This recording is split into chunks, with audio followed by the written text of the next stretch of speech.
Yes.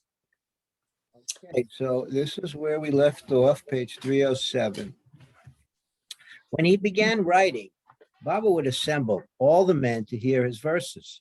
Although they were awful, Baba praised his efforts to the heavens and encouraged him to write more. Jafrabadi was therefore under the impression that he was becoming an accomplished poet.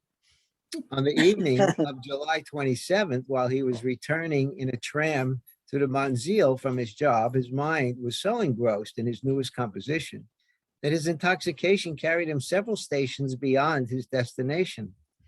When Baba found out about it, he gathered the men and advised Jafrabadi, continue writing poems in your spare time, but for God's sake, don't do it on your job or in the tram. Baba then told the other men, Jafrabadi is about to become a famous poet.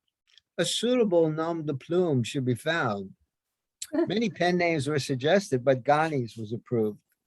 Ghani said, Bidal was a well-known Persian poet, but since Jafrabadi's couplets are far superior to his, we should call him Baidul. Everyone liked the name, which in Persian means marble, and Baba instructed that henceforth Jafrabadi should be known as Aga Baidul, the great Baidul. Baidul then earnestly requested of Baba, when I start writing poetry, the onrush of thoughts is so great that I cannot cope with it. I pray to you to instruct someone to write down what comes from my lips at that very instant. Otherwise, it will be lost forever. Since Ghani had thought up his new name, Baba appointed him as Baidul's secretary, with instructions that whenever Baidul felt inspired, Ghani should immediately write down his poetic inspirations. On one occasion, Ghani was in the toilet, and Baidul went there and started knocking on the door. Ghani, come out immediately, he said urgently. The muse is inspiring me. If you don't come out soon, I will not be able to recover all these wonderful lines. He was so insistent that Ghani had to quickly button his trousers and write down Baidul's spontaneous creation. Ghani related this incident to Baba, who was much amused. Baba's younger cousin, Espandiar, was deeply devoted to him. He was the son of Marwan's paternal aunt, Pilamasi. A few days after her death in 1917, Espandiar had moved to Quetta in northern India, where he was working in a restaurant owned by Gulmai's nephew, Rusi Jahangir Irani. Espandiar's father, Masaji, was staying with the master at Manzal Yamim, and his sister Naja had been sent by Baba to stay in Quetta also. When Naja arrived in Quetta, she informed her brother about Baba's recent relocation from Pune to Bombay, and Espandiar became anxious to join his cousin there. But to go to Bombay, abandoning his commitments and responsibilities in Quetta, was not yet possible. Fortunately, Espandiar soon after had to travel to Bombay with a servant cook named Mia Khan to make purchases for the Quetta establishment. Naja wrote secretly to Baba to request that he keep Espandiar with him, as she did not like her brother staying in Quetta, where he was about to open his own business and might fall into bad company. Before leaving, she had told Mia Khan, take Espandiar, but don't bring him back. In Bombay, at Sarosha's sister's house, Espandiar found out where Baba was staying, but Sarosha's sister warned him that he and the cook would not be allowed inside. However, Espandiar was determined and went to see his cousin anyway. His father, Masaji, was on guard outside. The rules were not to talk with anyone unless ordered by Baba. Even upon seeing his son, Masaji refused to speak with him. He turned away and went inside to inform Baba that Espandiar had come. After a short while, Baba called him inside. A meeting was being held. Sarosh, Fairdun, and others were present, who knew Espandiar well. However, they too turned their faces away from him, making him feel uncomfortable and confused. He bowed to Baba, who warmly embraced him and asked, what are your plans? I wish to stay with you, Espandiar answered. Baba said, if you want to remain here, then you will not be allowed to step out of the manzil. I have to make some purchases for my boss, Espandiar replied, and besides, I have not brought any clothes. Baba told him, Give whatever amount you've brought to your servant. Tell him to make the purchases and send your clothes here. Esfandiar immediately did so. It was his good fortune. He had come to Bombay to buy things, but instead disposed of everything that was his to lead a life of fakiri with his cousin. From that time on, Esfandiar began staying in the manzil and during the day worked in their uncle's provision store. Although men of different backgrounds, religions, castes, temperaments, beliefs, and ages resided in Manzil Imim, all lived amiably with one another in the shelter of the master's watchful eye. Every man learned to perform his assigned duties with discipline, facility, and tact. Bailey described their daily routine. After breakfast, we were all expected to come out into the compound for games or exercises. After 1 hour at 7:30 sharp, all were to meet Baba one by one and take instructions for the day or present any complaint, to which Baba would attend. After this meeting with Baba, some would go to their respective religious places nearby, the Zoroastrians to the Agyari, Muslims to the mosque, Hindus to a temple, Christians to a church. After being present at the place of their chosen religion, and after having imbibed the religious atmosphere of the place, the Mandali member was to return to the manzil by 8:30 a.m. Thereafter, each one was to move on to perform his respective duties for the day. Those who were given duties at the manzil would also become busy in their jobs. While staying at Manzil Imim, Bailey completed the first part of his Gujarati account of Upasni Maharaj's life and was almost halfway through the second part when Baba said the first part should be published soon. Baba opined that the manuscript should be edited first, and he suggested Soma Desai of Navsari. Soma Desai was the nom de plume of Sohrab Mancherji Desai, a well-known Gujarati author and scholar. Years before, during 1917, Merwin had sent a ghazal to Desai. Sohrabji was so inspired by this, he would read it often, and he ardently wished to meet its author, but he did not have the slightest idea who had written it. He had never heard of any writer named Huma. Bailey doubted that Desai would consent to such an undertaking, but Baba ordered him to leave Navsari that evening. There are two versions of what transpired in Navsari. One version, often repeated by Sohrabji's relatives, is that Bailey duly informed Sohrabji that he had been sent by Meher Baba with the order that he should do the final editing of the manuscript. Sohrabji was irritated at this and demanded, "Who is this Meher Baba to order me to edit his work? I am no one's servant. Besides, I have no time for such work. Tell Meher Baba I cannot help him." Bailey tried his utmost to induce him to assist, but Sohrabji was obstinate and returned the manuscript. Bailey returned to Bombay and informed Baba. Rosalie, you want to pick it up here? After a few days, Bailey was sent again with this message. Sohrabji, only you can do this work. It is Meher Baba's wish. When Bailey delivered these words to him at Navsari, Sohrabji was all the more annoyed. He said, "Who does Meher Baba think he is? Tell him not to be so arrogant." Bailey did his best to elucidate about Baba, but Sohrabji refused to listen. On his return, Bailey narrated what had happened, and again Baba sent Bailey and perhaps Rustam with the manuscript and the third message. These manuscripts of Upasni Maharaj's biography are presented to you by Huma, which is Meher Baba's pen name. This work must be done by you. Baba had told them to leave the manuscript there and not to say anything else. When Sohrabji saw Bailey and Rustam again at his doorstep, he shouted, "Why have you come back to pester me?" But without giving him any further chance to protest, they delivered Baba's message, left the manuscript there, and departed for Bombay. They had no idea that for the past 5 years, Sorabji had longed to meet the poet Huma. Hearing the name Huma had a profound effect upon Sorabji, and he immediately calmed. He read the ghazal by Huma again.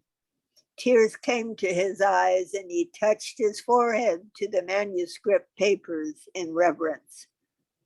Shortly thereafter, he wrote to Baba, "Sir, please excuse me. I bow down to your order. You had stolen my heart long ago, but only today is the secret of your identity revealed. Your Leela is unique. I am yours, Sorabji."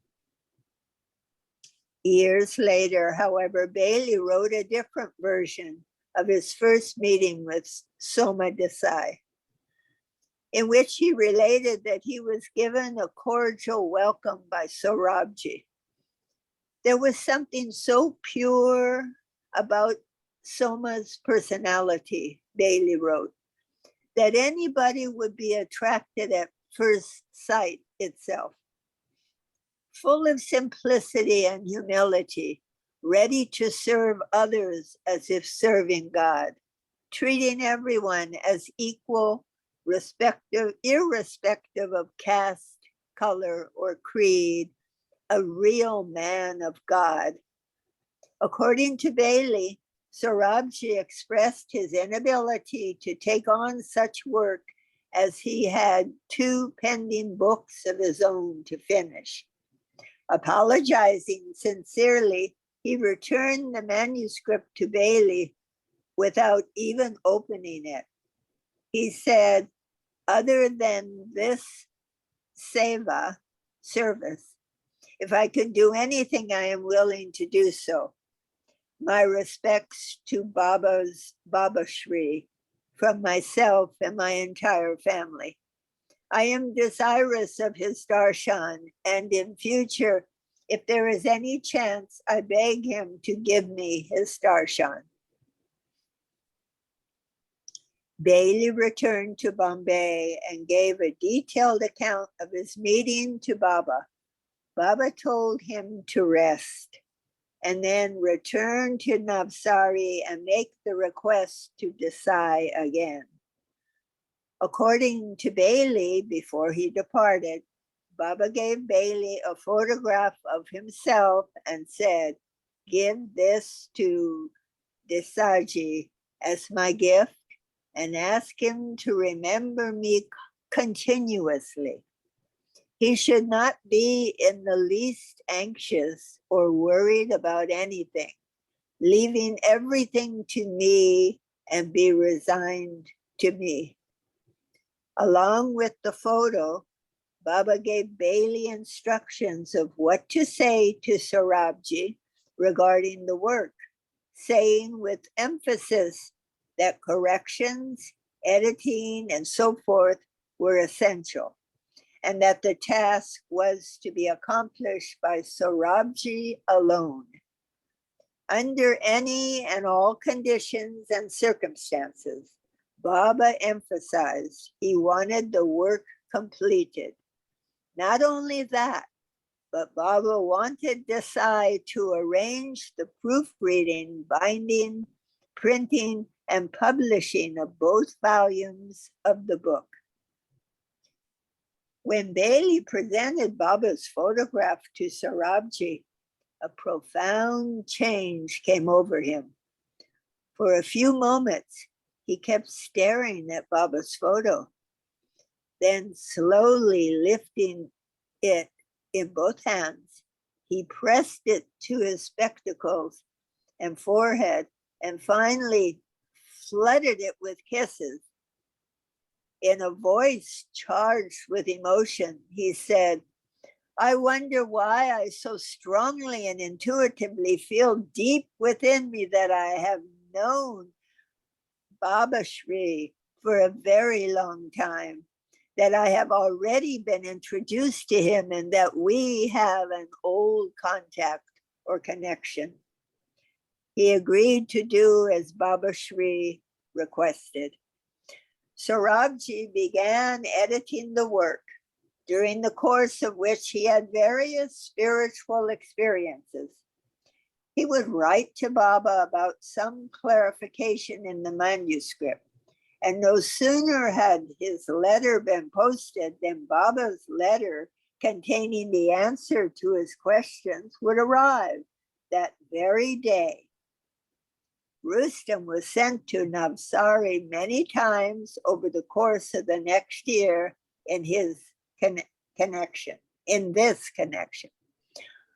In fact, Baba even wrote Sorabji Desai to find someone who could render some of the biographical material into English, as Baba had plans to circulate the book in Europe and America, especially the latter country, which is so very eager to know something more about spiritualism. And the footnote says the English version was apparently never produced, but I think it has been just recently, maybe. Baba also wished Upasni Maharaj's biography to be published in Urdu as well as in Marathi. Bailey was ordered to find someone who would be able to translate the book into Marathi and who was also spiritually inclined. From a list of names, Baba chose Nath Madhav, 40, a popular intellectual Marathi writer who lived in Bombay. Footnote says Nath Madhav was the pen name of Dwarkanath Madhav Pitali, 1882 to 1928. He wrote historical and other novels that condemned pernicious social practices such as arranged child marriages and encouraged reforms such as the education of women and permitting widows to remarry. Baba instructed Bailey to give Madhav both parts of his manuscript, Sakarina Sadguru, volumes 1 and volume 2, together with the sealed envelope containing an amount of cash from Baba as prasad. Like Sorabji Desai, Nath Madhav was to be told that everything about this Marathi edition of Upasni Maharaj's life would be left to him. The editing, proofreading, as well as the selection of the press, size of the book, quality of the paper, the binding, the writing of the preface, titles of the chapters, the glossary, etc. Bailey met Nath Madhav and explained at length the purpose of his visit and furnished him with further information on Baba and Upasni Maharaj. Madhav read the manuscripts and agreed to do as Baba requested. Baba was told to bring Madhav to Manzilimin, where he met Baba. Baba embraced him, and the Marathi author sobbed continuously. Baba made him sit down on a chair, and he himself sat on another chair next to him. Madhav was so overcome that he forgot to offer Baba the garland and bouquet he had brought. He stayed with Baba for an hour. They embraced again, and before departing, Nath held Baba's hand and kissed it. In the taxi on his way home, he commented to Bailey, "I have had Paramatma's darshan. My life is fulfilled today. I've never seen such a Mahanmurti, great being.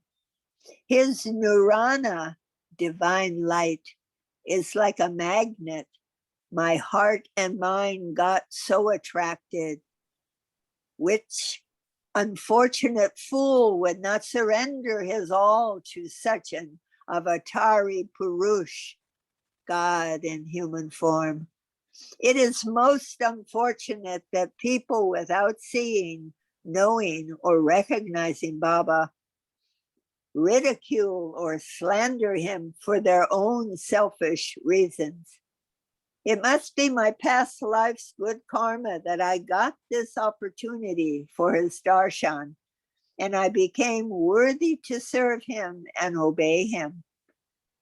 For the Urdu edition of Upasni Maharaj's biography, Ahmed Abbas and Asar Saheb were assigned the work of translating Volume 1 of Bailey's manuscript, which they did at the Manzil.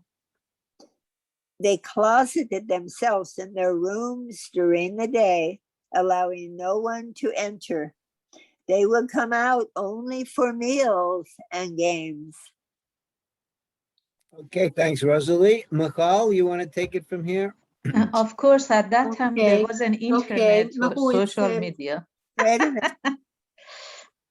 On right? Friday, 28 July 1922, Baba went to Sakori with Ahmed Abbas, Sadashiv and Upasni's disciple, Trimbak, most likely in connection with this work.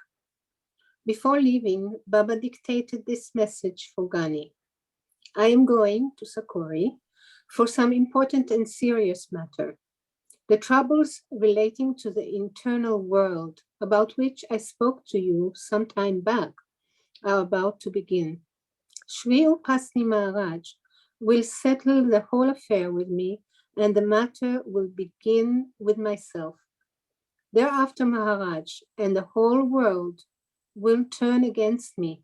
I therefore again hereby desire to bring home to you the seriousness of the whole affair and enjoin upon you not to be influenced by any extraneous circumstances and stick to me to the end at all cost, as per your promise given to me some time ago. Also, in my absence, to obey Gustaji implicitly and not to break any of the 7 orders given to you by me. Have faith and courage, and God willing, everything will be all right. When they met Maharaj, Ahmed Abbas recounted. Maharaj looked at us and his eyes immediately filled with tears. He described the greatness and spiritual ascendancy of Sai Baba, his own master. The moment the name of Sai Baba came to his lips, his eyes were filled with tears of love, and for a long time he lapsed into a trance. When he finally recovered, he said, "What can I say about Sai Baba? I feel completely tongue-tied when it comes to praising Sai Baba." At the end of his speech, he said, "Whatever my master gave me, I gave it all to Meher Baba. It is he who deserves it all." On Baba's return on the 31st, he inspected everyone's room and surveyed the property, checking that everything was in order. He then inquired of the Mandali if in his absence there had been any breaches of his orders, and he took most of them to task for defaulting in one way or another. A week later, with Gustaji as leader, Baba sent some of his Mandali to Sakori on 6 August. They arrived the next morning and went to the temple to participate in Maharaj's arti. After lunch, they entered the Sadguru's hut to offer homage. Maharaj discoursed to them about God realization, divine bliss, and obedience to the master. He emphasized to them, under any and all circumstances, through thick and thin, don't let go of Merwan's feet. The next morning, near the temple, Maharaj served them tea and bread. He approached each one individually, serving them several times until they were full. After the generous repast, the Mandali saluted Maharaj and Durgabai, and left for Bombay. You have to scroll up. Can you scroll up, please? Baba's standing instructions to Adi Senior, Gani, and Ramju was that when they were free, they should sit near him in a prescribed manner. Adi on his right, Gani in front of him, and Ramju to his left. They found this order very difficult and inconvenient to implement because, aside from when Baba was in the manzil, they had to sit like this while traveling with him as well. Even when Baba was in the toilet, Adi had to occupy the right stall and Ramju the left one as Gani stood in front. Occasionally, they would take a different seat when permitted, but without Baba's consent, they could not do so. If Baba became upset with any of them and sent them away, Sarosh was to take their place. What was more alarming was that at any time, Baba would suddenly ask them what they were thinking, and they were required to admit their sometimes dreadful thoughts. For instance, once a week, people would come to Manzil Amin for darshan, and very often this included attractive young ladies. One day, a beautiful young woman came and bowed down to the master. Adi was standing on Baba's right, admiring the buxom lass. The buxom lass had some undesirable thoughts. Baba turned to him and said, "What are you thinking?" "Nothing," said Adi quickly.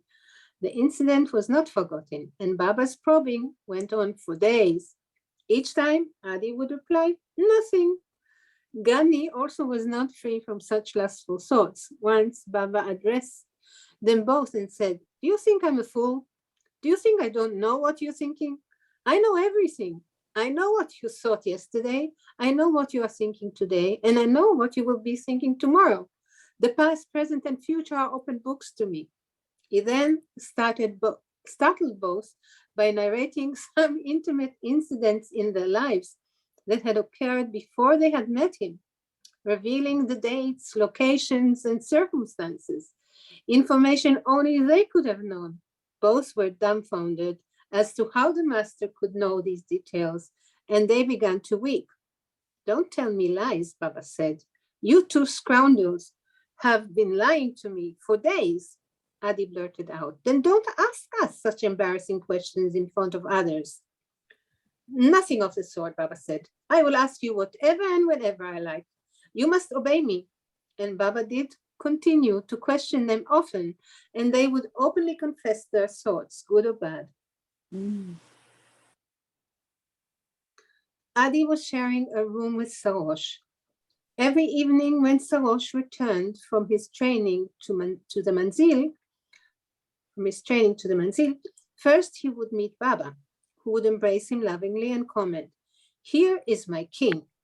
But one night, Sarosh too began to have many undesirable thoughts, even thoughts about Baba's character. He tossed and turned and could not fall asleep. Sometime after midnight, Faradun came with a message that Baba was calling Sarosh. Sarosh went upstairs to Baba's bedroom and sat beside him. Baba asked him, "Why weren't you sleeping?" Sarosh muttered a reply, and Baba said, "Don't worry, you are only human. You will get all sorts of thoughts, good thoughts, bad thoughts. You will even get thoughts about